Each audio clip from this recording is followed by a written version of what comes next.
Nadia Bilchik is a television news anchor, keynote speaker, author, trainer, and communications consultant. 19 number one best-selling have been nominated and won so many awards throughout your careers. She has a wealth of experience interviewing and consulting with well-renowned figures, celebrities, and corporations. Nadia speaks on how to get people to like you, trust you, and want to do business with you. Over the last few weeks, the entire world has been monitoring the treatment of your grandfather, Nelson Mandela. And my job was to introduce it and provide. With topics like leveraging the power of your personal presence, networking for success, and lighting the fire. Nadia Bilchik. I am delighted today to be joined by Celia Poon, who is the CFO of eightfold.ai, and Alex Cohen, who's the Director of Corporate Marketing.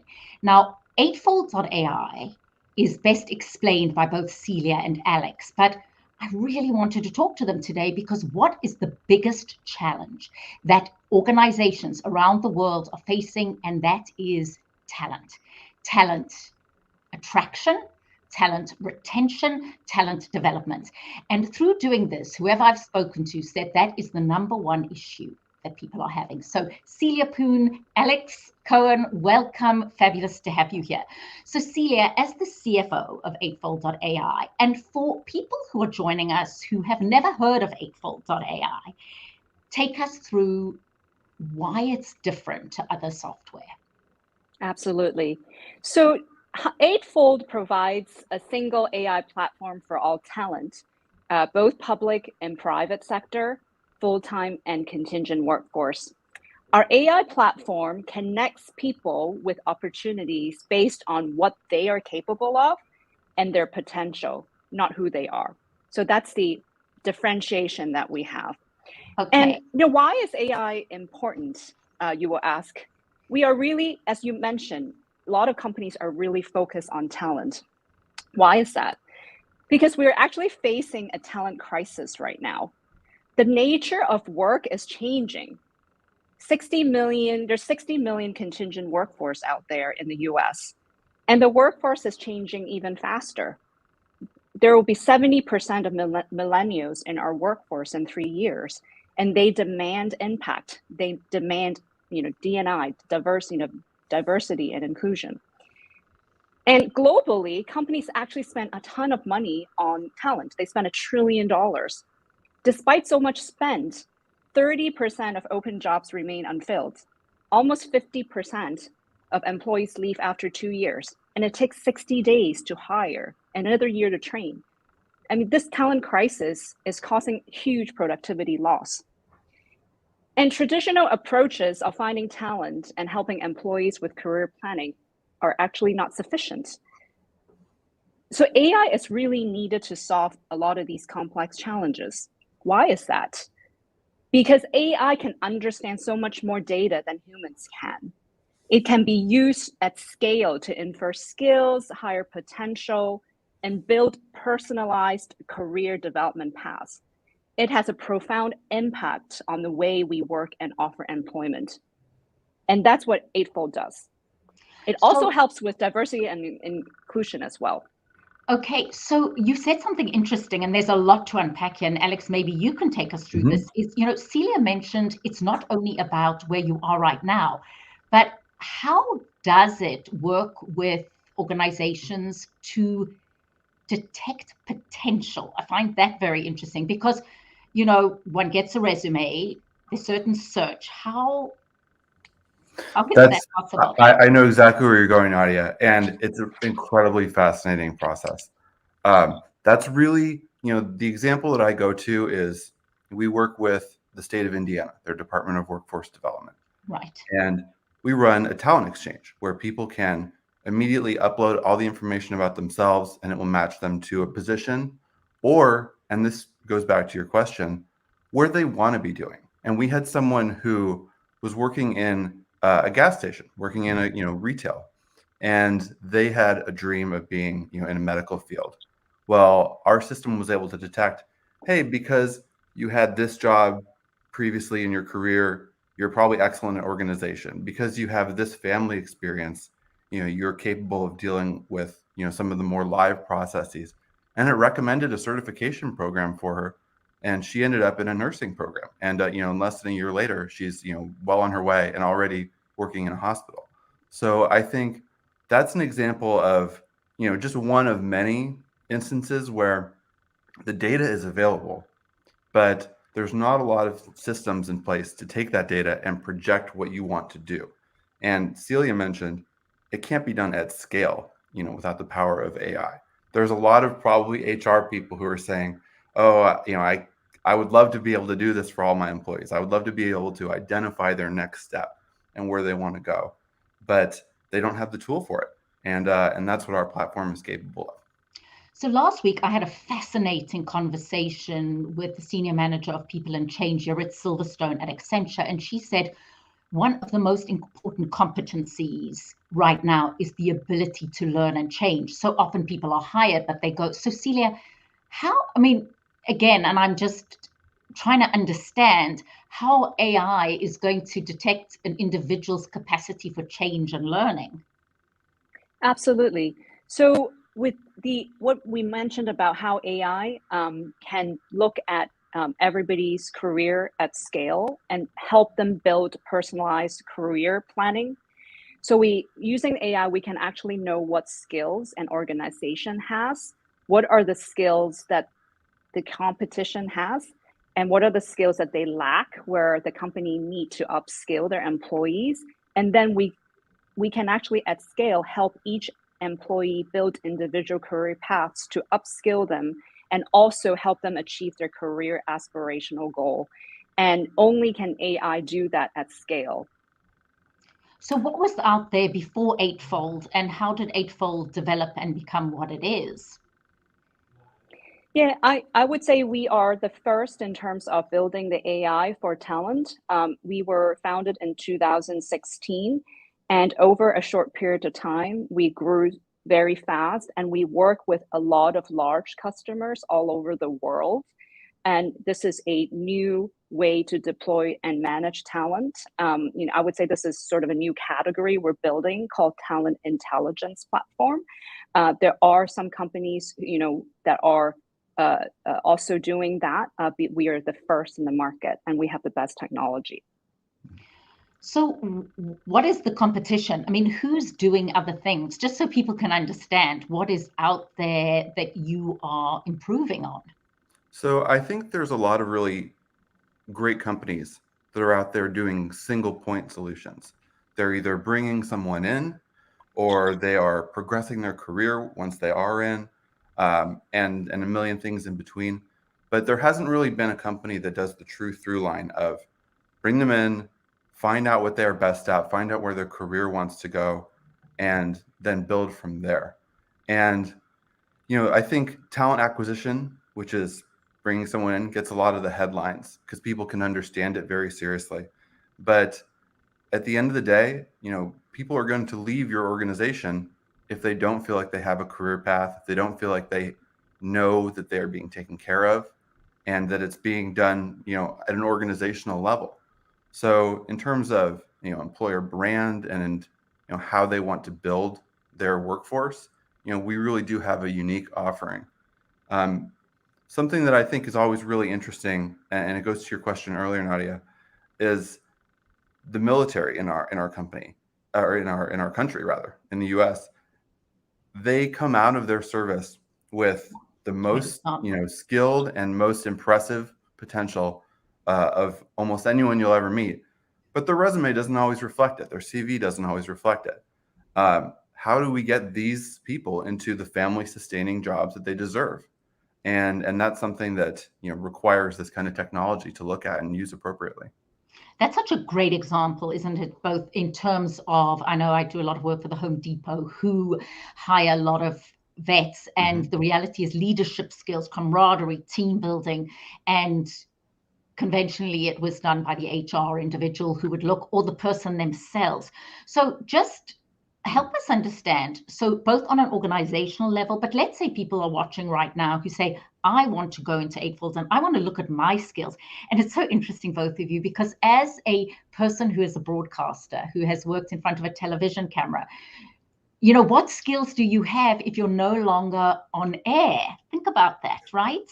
There's so many other things that you can do, but it takes self-perception. Nobody's going to look at you and say, you know, Celia, you're a brilliant financial person. You've been a CFO. What else can you do? Alex, you're really good. What else can you do? You have to identify this talent for yourself, don't you? Absolutely. And that's why with the high talent crisis right now, there's a lot of areas that we actually don't have enough, workforce. And it's really important to unpack the skills behind you and I, right? Maybe I'm actually good in doing another job because I have that underlying skills. So the AI platform we have can infer the skills, look at the adjacent skills, and map the skills, so that's why upskilling, reskilling, or even mapping to a completely different function where you or I might be good at are so important.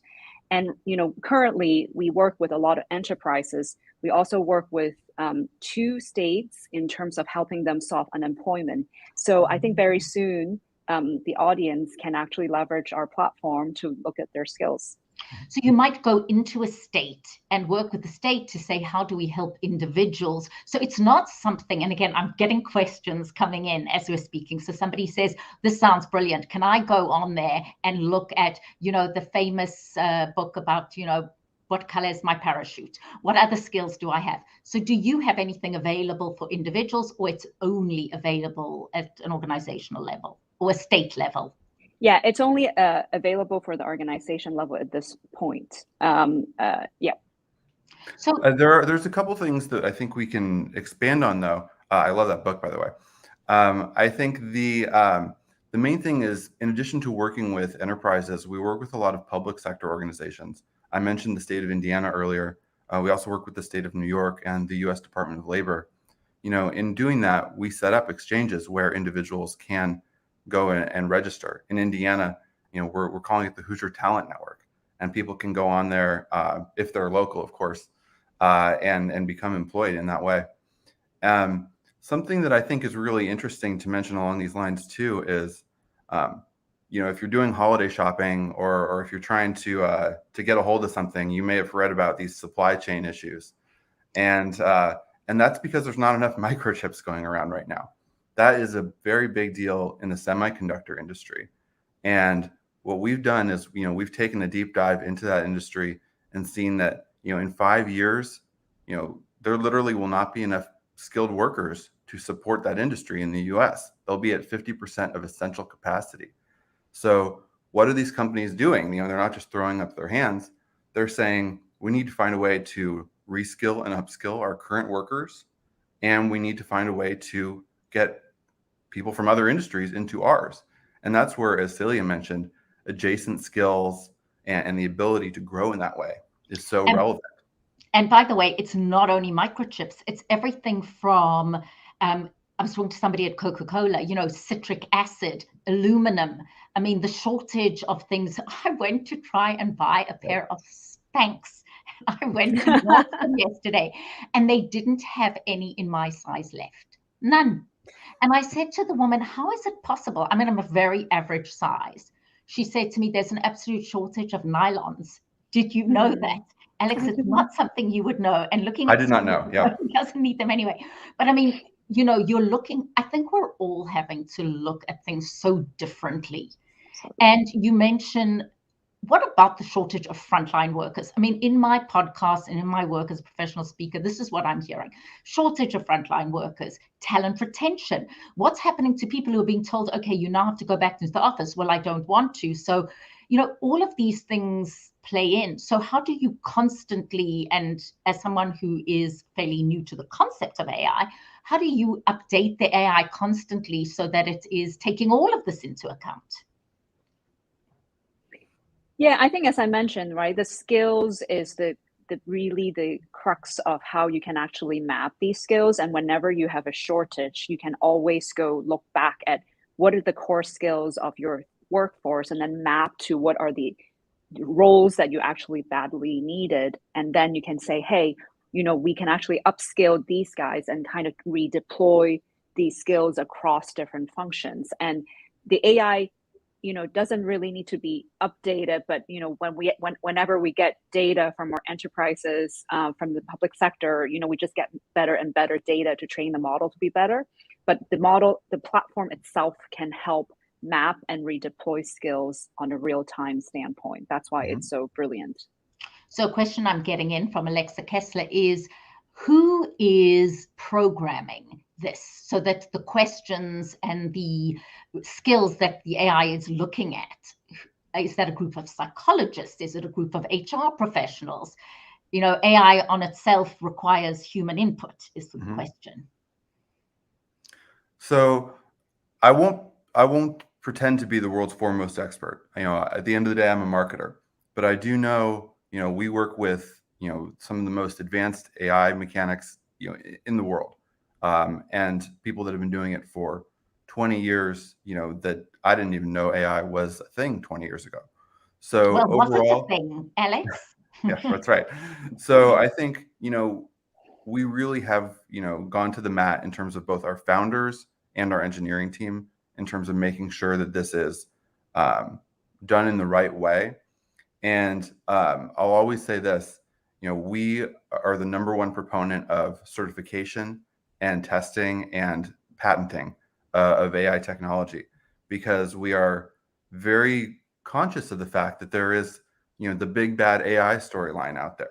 There is the idea of, using biometrics, which we don't do. There is the idea of, an AI is going to parse somebody out of a job opportunity or something like that. And, what we have focused in on is removing racial bias, removing gender bias, age bias from the process, and focusing solely on, the skills and the ability to do the job, which often, allows for additional input from people who are taking non-traditional career paths, for people who are returning to the workforce, or for people who are just switching industries. And that's the core goal of our company. Yeah, and I would add that, we have obviously the AI engineering expert that Alex talked about. We also have a lot of HR practitioners in our customer success and professional services team to make sure that our customers understand and, how to deploy the AI. So, we actually have a wealth of expertise in both areas, AI and HR. Now, you spoke about your founders, who are fascinating because they were very involved, am I understanding, in Google, just tell us more about them. Yeah, so our two founders, our CEO, Ashutosh Garg, he actually have a PhD in machine learning, and then he went to IBM and Google, and all in AI under sort of maps and a lot of different, I would say, consumer AI products, which, as you can imagine, the AI really started there. Our co-founder and CTO, Varun, he actually came from both Google and Facebook, and he was head of newsfeed on the engineering side for Facebook. So they have a wealth of experience from the consumer side.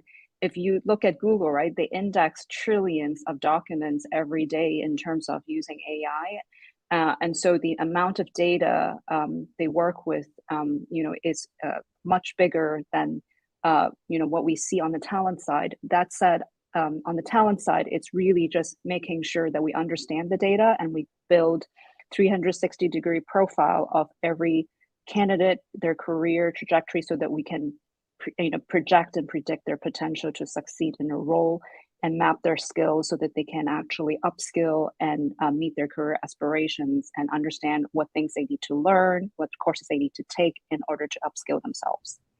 So you personally, Celia, I mean, here you are, a female CFO, Chief Financial Officer, predominantly still a pretty male-dominated field of work. So I'm just interested, you personally, what attracted you to the organization and what excites you most? And Alex, I need to ask you both that, because you both had extraordinary careers, and I can see, and talking to you, just the excitement about eightfold.ai. Absolutely.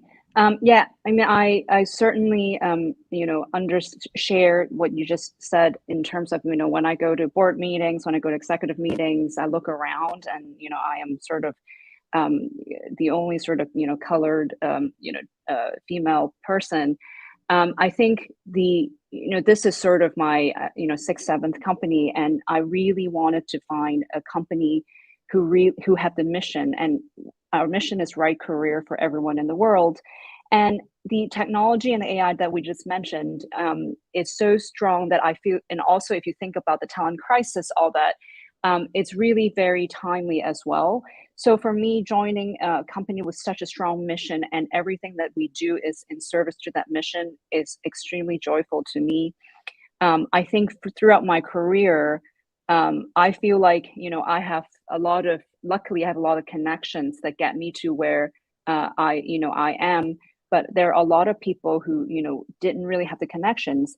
And I think that it is very, awesome to have a platform that connects people with opportunities based on what they're capable of, not who they know, right? So, I was lucky that I know people where I can get to where I am, but there are so many people with really strong skill set. They don't have the opportunity because they don't know, they don't have the connections. It's so interesting, Celia. I was talking to a group of female CFOs at the Terry College of Business recently, and women were just saying that men, and I don't know if this is true, and in your experience, there was a sense of still having to navigate a pretty male dominated, still having to prove themselves. So that's maybe a discussion for a whole other day about how you've done that. Where were you born, Celia? Yeah, I was born and raised in Hong Kong and came here when I was 18. So I definitely have to navigate a very different culture, despite the fact that I, already, speak English quite well from a, an old British colony city. Superbly. Appreciate it. But coming here is very different in terms of the culture. So I would say, I actually watched one of your videos in terms of how to network better. And I was like, yeah, I need to do that more. I would say I really prove myself through actions and my work, right? Rather than, connections or who I know. But obviously throughout my years, I have built that network, which helps, but I definitely can do a lot more. Well, it's interesting because, culturally, and Alex, you'll appreciate this, we speak a lot about different cultures, network. I was talking to a friend of mine who's Russian and who came here, and she said, the way Americans chit chat, and she finds it a little bit insincere, but that's part of our etiquette, is to have a little chat and find out how you are. So I think part of it is also navigating the cultural norms. But one thing, and I say to both of you, and that's why it's such a fascinating discussion, is in this virtual and hybrid age, real connection is so important. And that's why it's intriguing in a way that you're trying to get to know people beyond just their resume in a way.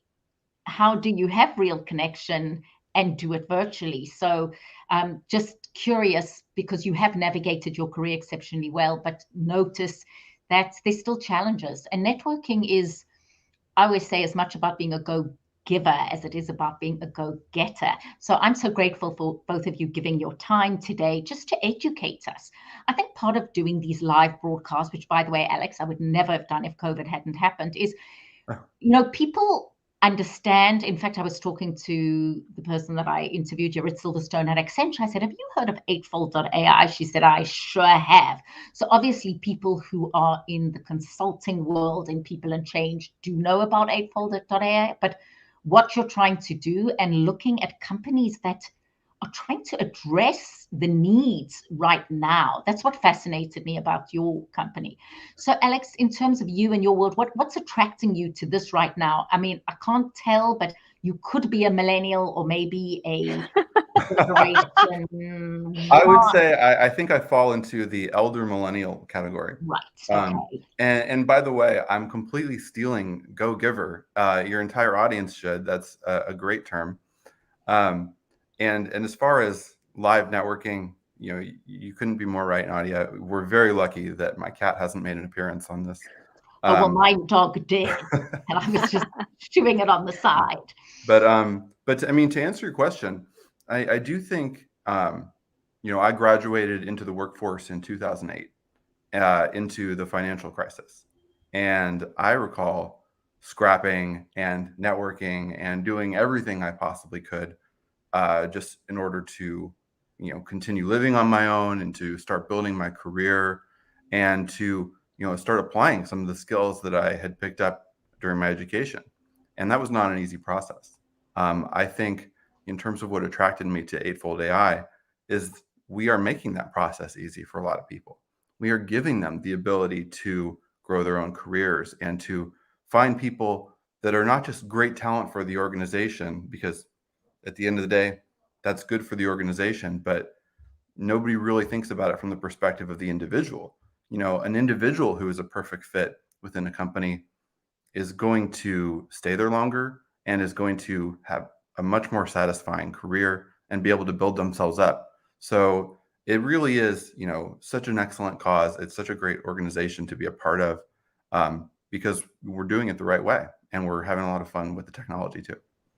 So any more stories or examples? You spoke about the individual or you spoke about perhaps veterans, but just more tangible, concrete examples of either organizations or cities. I just had a conversation with somebody from Coca-Cola, Barbara Paremba, if you happen to be listening to this, and she said, what's the biggest issue is making people feel valued, feel important, see potential. So just any other examples, and then you have a brilliant website, eightfold.ai. So just thoughts, ideas, just to make it very tangible for our audience.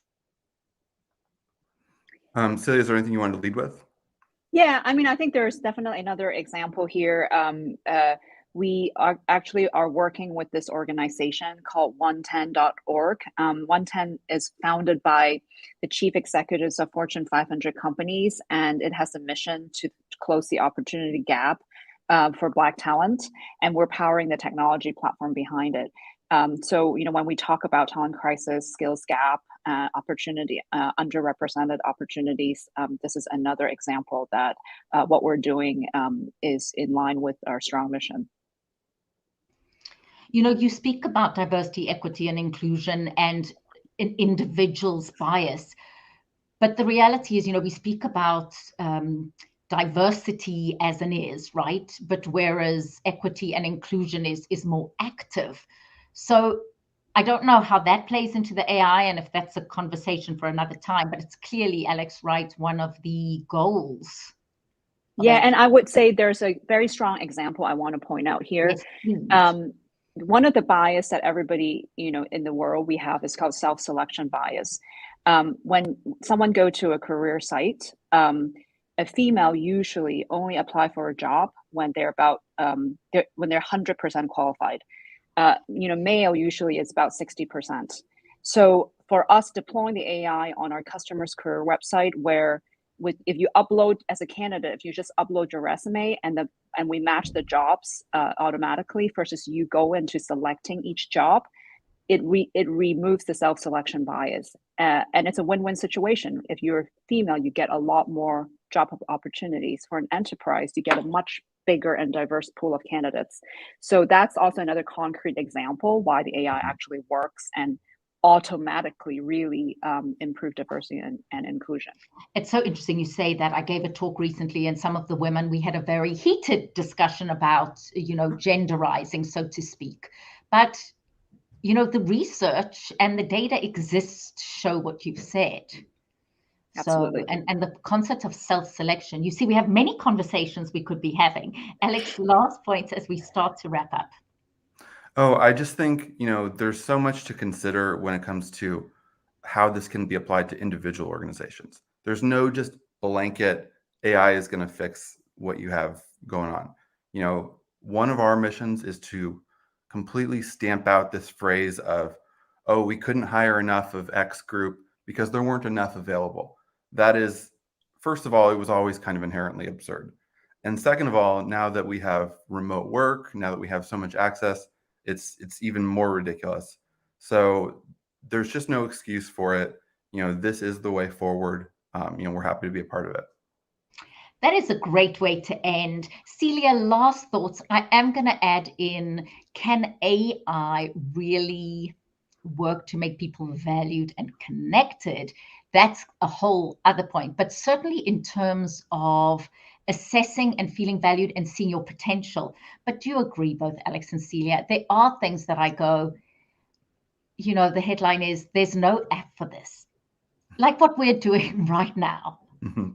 You know, there's certain things that will always require this interpersonal deep connection and the need to really get to know people beyond the screen.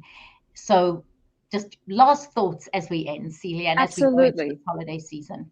Absolutely. I mean, from an organization standpoint, we still need the human interaction. What AI can really do is it takes away the mundane task of looking and selecting, removing that bias, right? I can only do so much. I cannot sift through millions and millions of, careers. And if the AI can help me do that, then I know, who I want to talk to in terms of telling them how to, achieve their career aspirations, looking at what the AI outcomes are to say, hey, you should go take that course, and give them encouragement, right? The human interaction is important, but AI can assist and make the entire experience a lot better and the outcomes a lot better. Mm-hmm. Alex Cohen, last thoughts. It's been a pleasure speaking to both of you. It's been great. People are always going to hire, those that look like them or that walked similar paths to them. It's an inherent bias. The data supports it, even when they don't mean to. It's unconscious.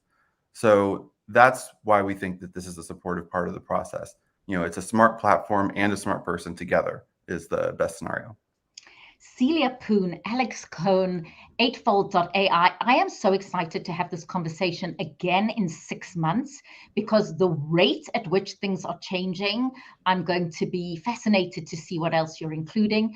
Thank you so much for a rather fascinating and insightful conversation on the future of work. I'm Nadia Belchik. For more information, go on to Nadia Speaks.